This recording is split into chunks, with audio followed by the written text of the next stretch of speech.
don't have to give, but it's a great thing to give. That way they don't feel guilty when they don't. But then they know that it's a great thing too. So they're pooled, right? It becomes more like I get to give. It's an honor to give, as opposed to like guilt and shame that many of us carry when we don't give. And it's part of why we don't leave anything for ourselves and our kids. We don't have time, we don't have energy, we don't have money, because we've not been taught how to give with boundaries. Welcome to the MoneyFitMD show. I'm Dr. Latifat, the founder of MoneyFitMD. We want to change the narrative where women physicians use. My job is to let you know that's gonna be. I have to surround myself with people that are doing crazy. Hello guys, happy Sunday. How are you doing? I hope you're doing well.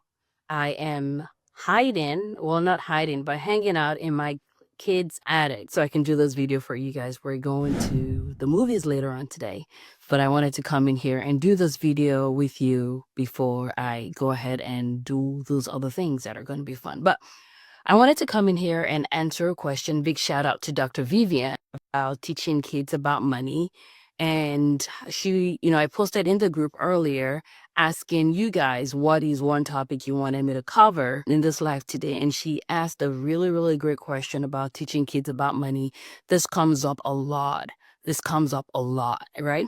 And it makes a lot of sense that it comes up a lot. And so first of all, I want to say thank you, Dr. Vivian, for asking that question. People are going to benefit from you asking that question. But if anyone else has a question that they would like for me to address on one of these lives or on the podcast, please post that in here. The entire reason why I do what I do is to equip women to help us learn, especially if you're someone that's building like a first generation wealth builder, or just someone that is taking the baton to a place that no one else in your family has. I want to make sure that you're equipped. I want to make sure that you're positioned to be able to do that. And the other reason why that question is really important is because many times as physicians, when we are asking ourselves, and I know that not everyone here is a mom, but I know that a huge percentage of the people that are here and listening to this are parents, right? And so many of the reasons why we do the things we do is because we want our families to be able to have a better future than maybe we have had, or just as much as well as you had. Maybe you grew up in a family where you guys had conversations about money.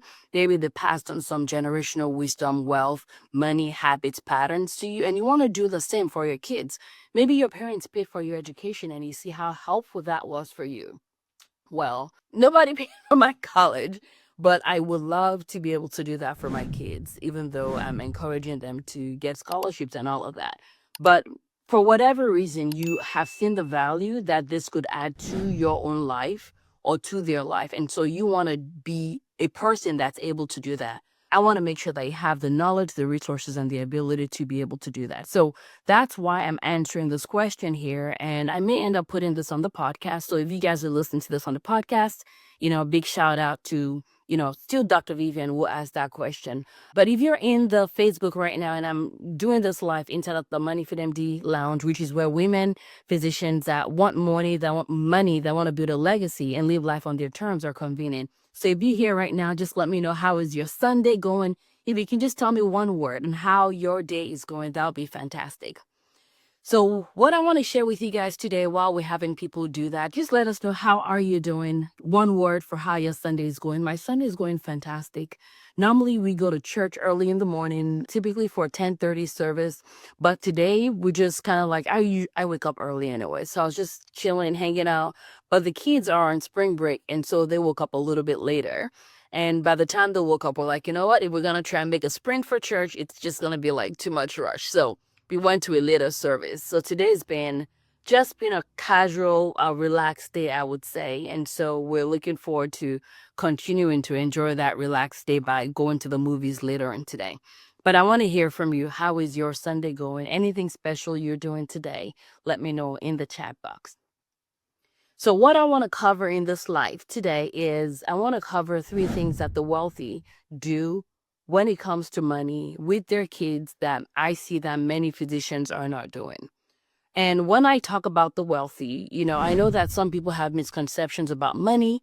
You may have been taught that money is bad. Here, we don't believe that money is bad. We believe that money is a tool for freedom, for liberation, We believe that money doesn't have to define us, but money in the right hands and someone that has a good relationship with money is a great thing for the world.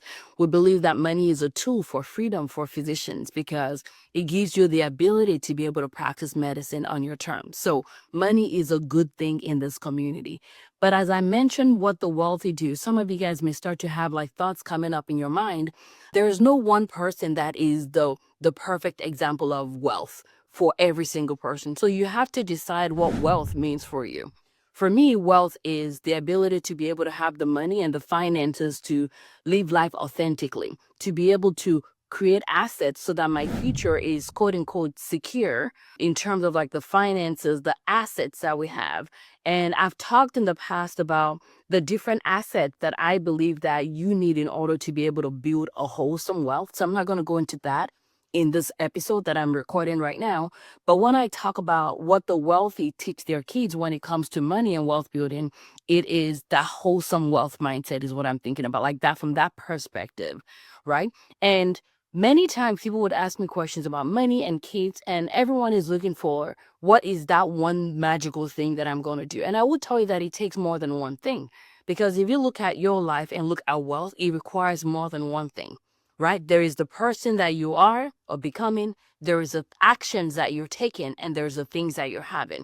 So we all want our kids to have the thing, right? But it requires them doing something and it requires them becoming something.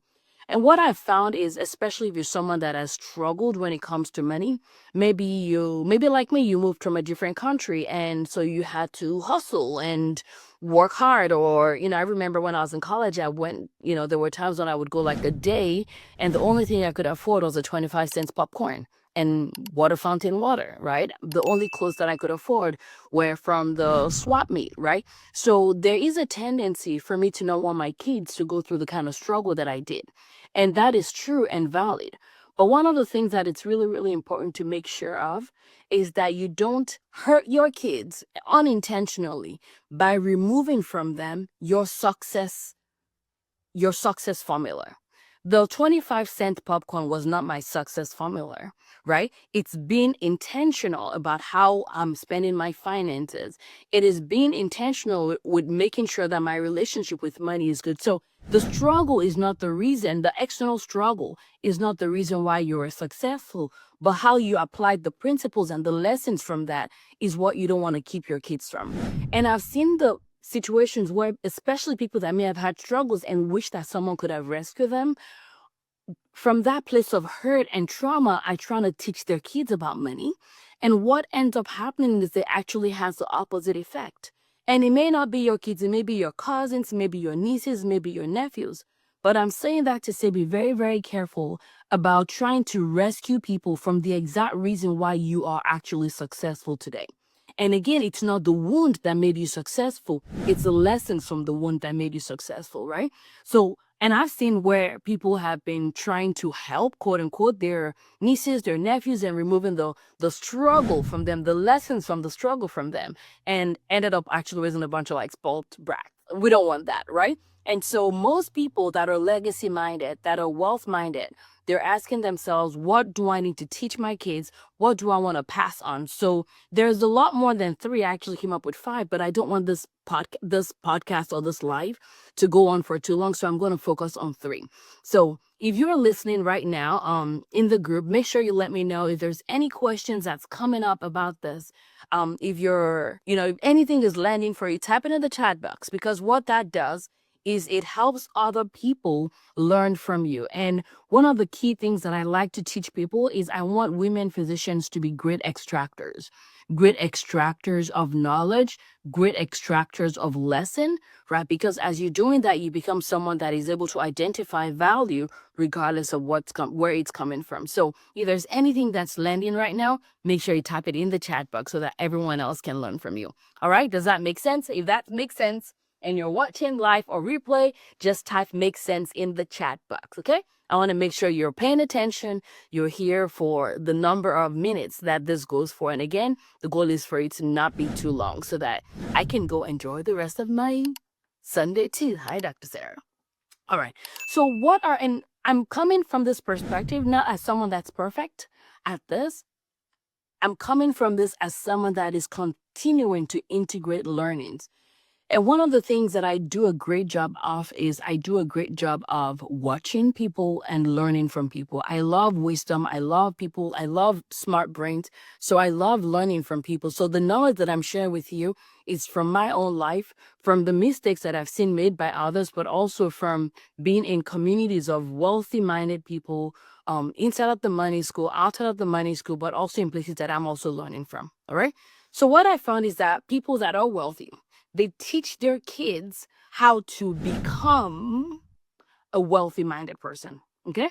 So how to become, and that part is important because one of the things that you have to understand is, like, if you look at us, for example, like when I don't know, we have a wide range of people that are watching this and in this group. But when you think about companies that existed, say for example Kmart existed in the 90s and maybe 90s 20s whatever, 2000s 2000s, and closed down many years ago. But like the companies that are alive today, some of them did not exist 10-15 years ago. So if you look at things like Uber or whatever, right? So companies will come and go, right? Apps will come and go, fads will come and go, but what will never go is principles, right? Because principles are reproducible regardless of what's going on economically, regardless of whether there's a recession or not, who is president, what zip code you are in. Principles are here to stay.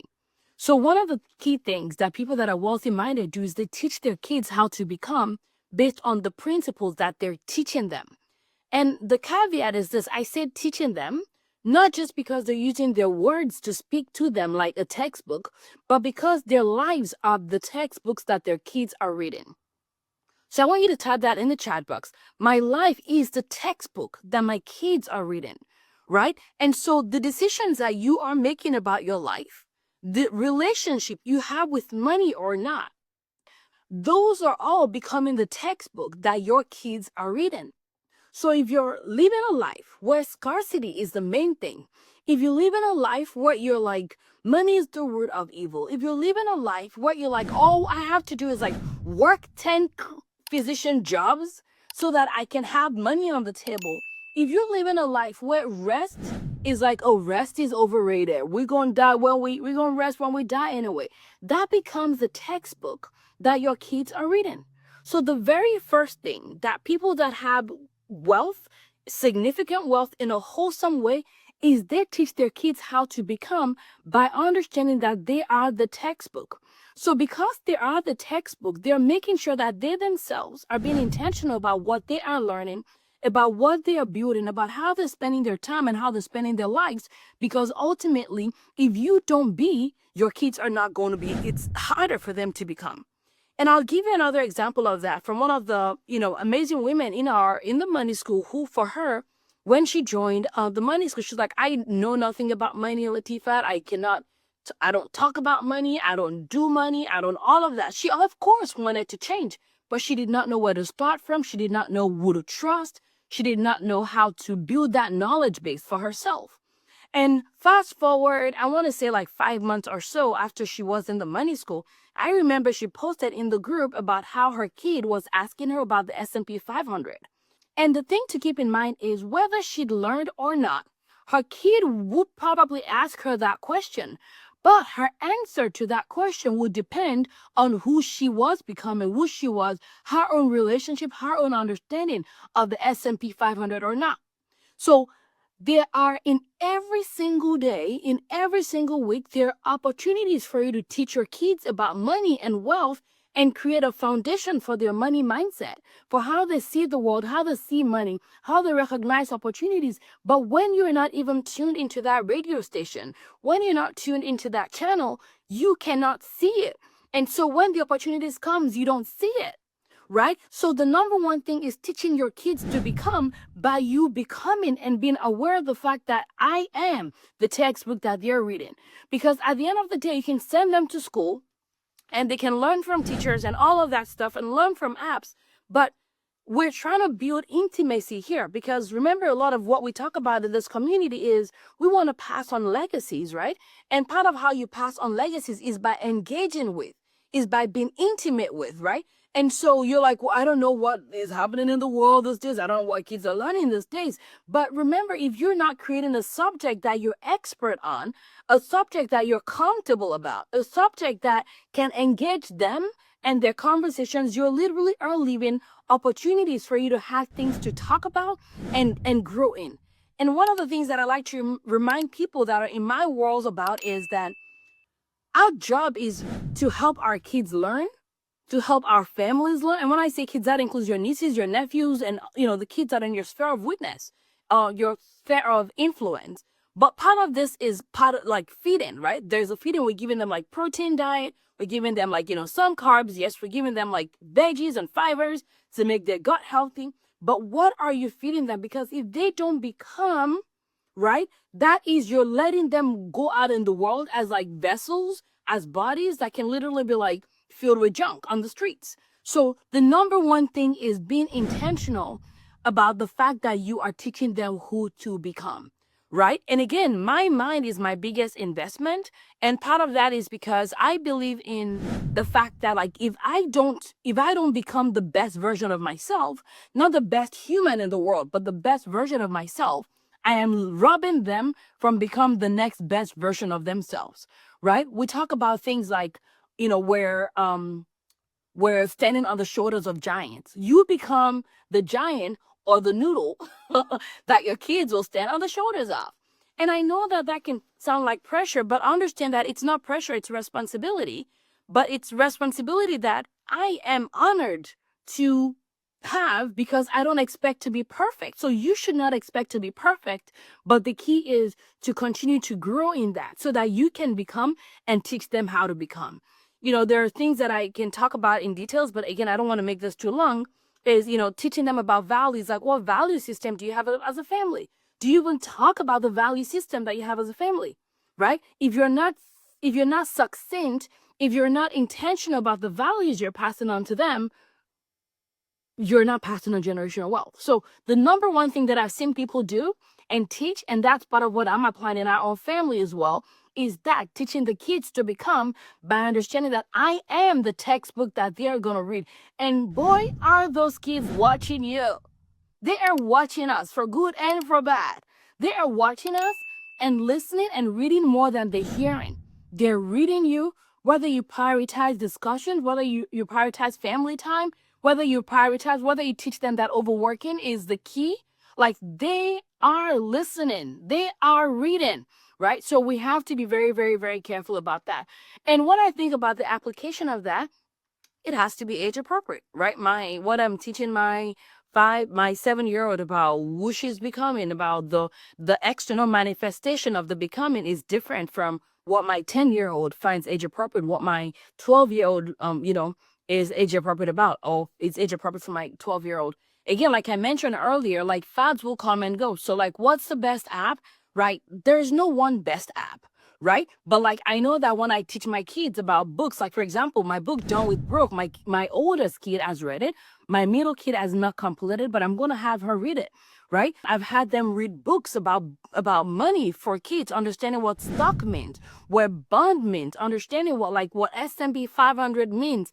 And I'm happy to put a link to one of the books that I've had my kids read, because I find that it was actually it's called Investing for Kids. I find it helpful, and actually many adults would benefit from reading it too. It literally is like, keep it simple, keep it basic, that sort of knowledge. And it's, a key that is, I think I would say 8 and above can probably read and understand some of it. My oldest one has read it multiple times. Again, she's read my book, which is what I teach women physicians. She may not remember every single specific part, but as long as the seeds are getting planted,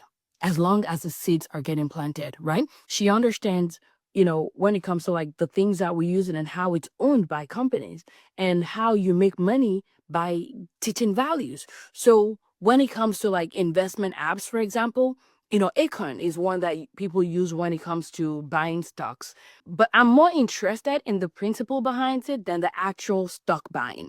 So for example, I personally don't do individual stocks. Really, I don't really do them, because it goes up and down and it's decreasing your diversification, which could potentially expose you to more risks and or potential benefits, right? But when we're talking about companies like Costco that has been there forever, I know that even if we're buying stocks from like Costco, it is not because I think it's going to build like that one stock is going to build wealth. It's teaching them the principles of putting their mouth or money where their mouth is, but also understanding that they can generate money outside of the work that they do. I hope, does that make sense? I want to make sure that makes sense. Let me know in the chat box. So that's the number one thing that people that are wealthy and wealthy minded do is the becoming. The becoming is the most important thing, guys. And you becoming, your relationship with money is the number one most important, valuable lesson that your kids can learn from you. Okay. The number two thing that I would say that teaches generosity with boundaries. Generosity with boundaries. If someone is watching, if you guys are watching, you can type that in the chat box. Generosity with boundaries.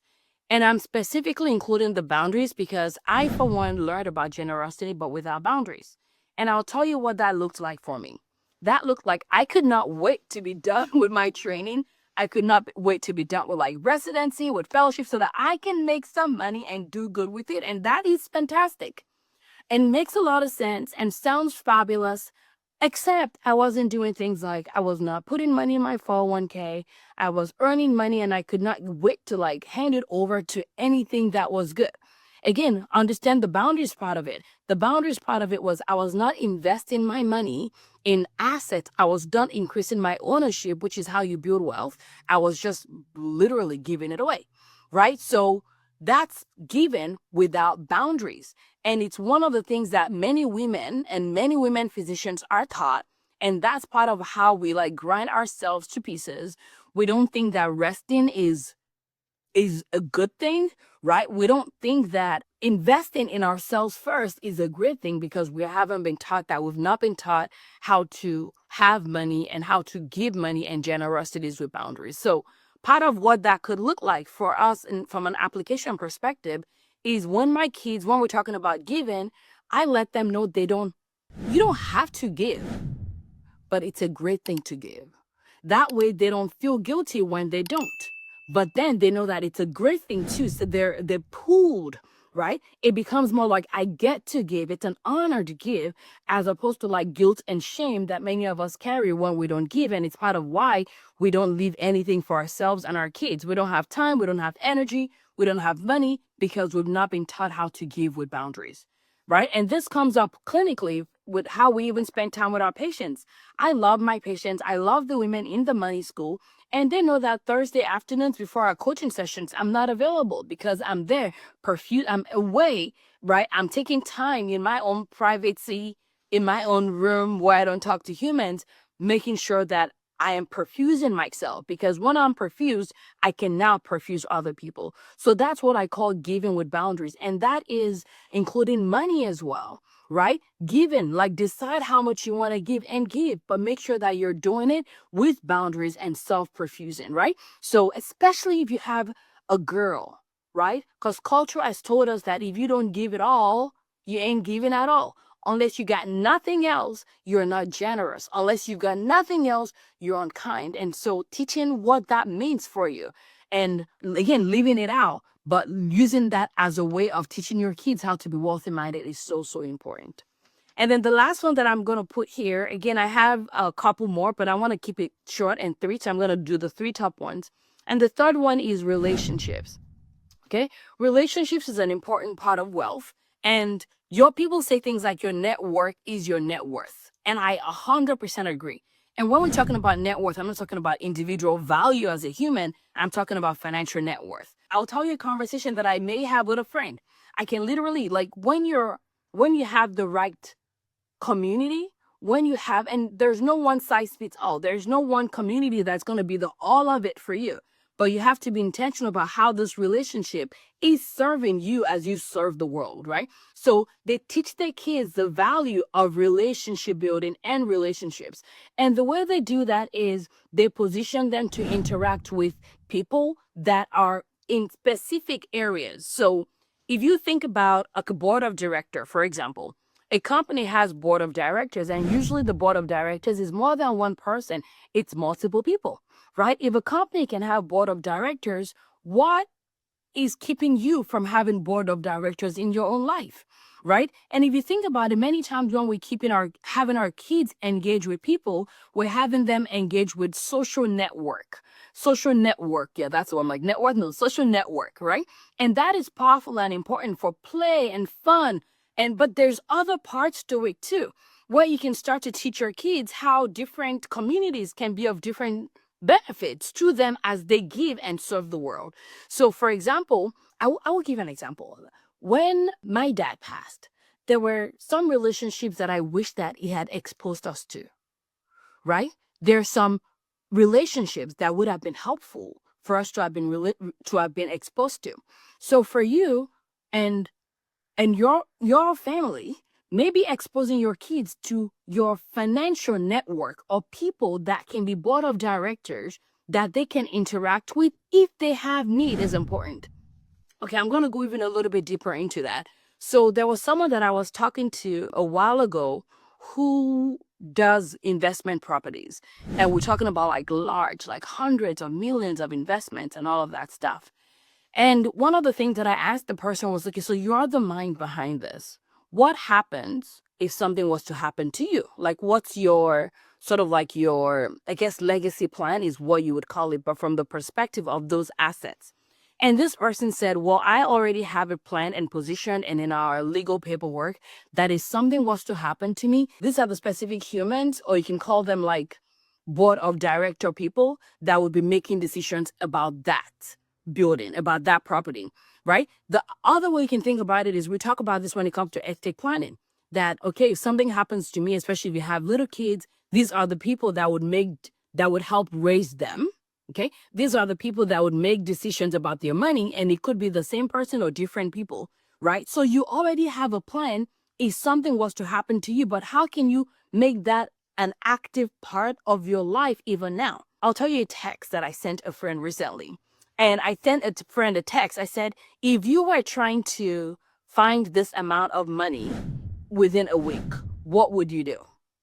Those are the people that I want my kids to know, so that if something was to happen to me, God forbid, if their situation arose where they needed advice from someone that was not their parent, they would have someone that's in the sphere of influence that I have decided upon ahead of time because I trust their judgment.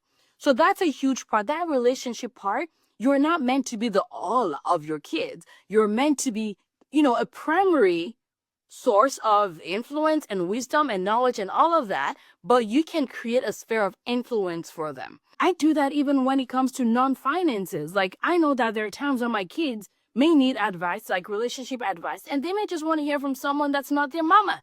And I don't want them hearing from like their punk, cool, middle school, high school classmates that know nothing about nothing, right? So part of my work is to help build that sphere of influence, those board of directors for their life that they can now leverage into. And that is a powerful thing that people that have wealth teach their kids, but many physicians don't even think about.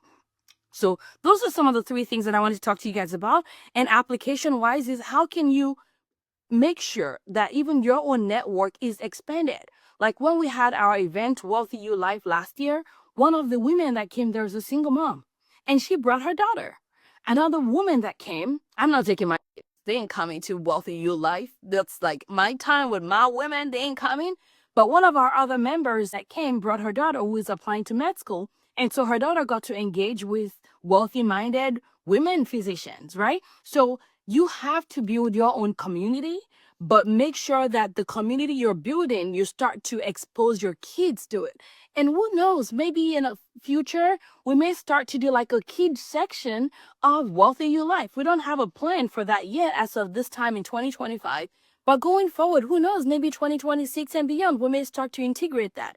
Because one of the things that I've found is that many of us are legacy builders. Many of us are wealth builders. They're change makers. Some of you guys are the ones that are reversing generational curses when it comes to money and wealth building. You may be the first in your family to take money to the next level like this. So we want to make sure that your heart's desires are being accomplished by helping provide the sources and the tools that you need. So again, in terms of application of this, it has to be age appropriate. Principles matter more than the actual like fads. So for example, like Bitcoin, cryptocurrency and all of that, are they going to be around in future? I don't know. Bitcoin, people are saying maybe will be around, is here to stay. I'm not having my kids, invest in Bitcoins, but they can understand the principles a little bit of like the online space, the online marketing, but how assets increase in value. Be careful about individual stocks. You don't want them having more things to be anxious about. But if you choose to do individual stocks with your kids, then the learning is not attaching their joy to it, but instead they're learning maybe how to make sure that they're solid by themselves, so that regardless of what the stock market is doing, that they're well.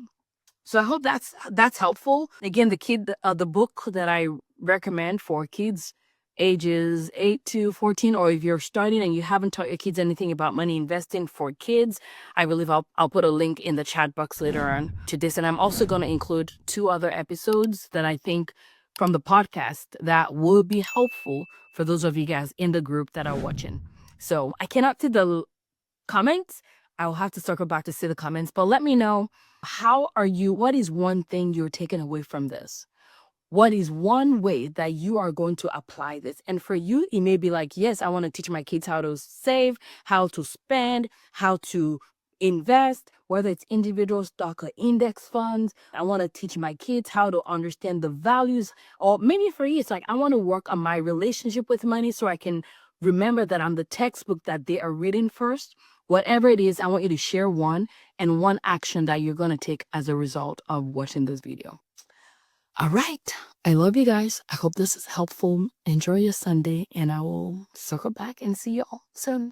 And if you listen on the podcast, if we do put this on the podcast, we love you.